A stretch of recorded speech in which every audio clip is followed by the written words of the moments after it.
আমি আসছি আমতলী পায়রা নদীর কিনারে। দেখেন এখানে অসহায় মানুষ যারা অনেক বিভিন্ন ভাষায় বলে যে গারুলি, আমরা বলি অনেকে বিশ্বেরই, যাই হোক সাপুরি বলে কেউ।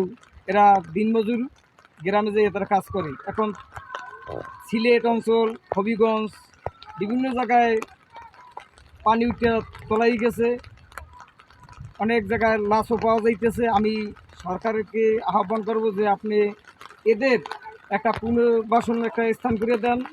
এই নদীর পাশে দেখেন একটা নদী আছে, এটা নদীর পাশেই তারা অবস্থান করছে। এটা হলো ঝুঁকিপূর্ণ এলাকা।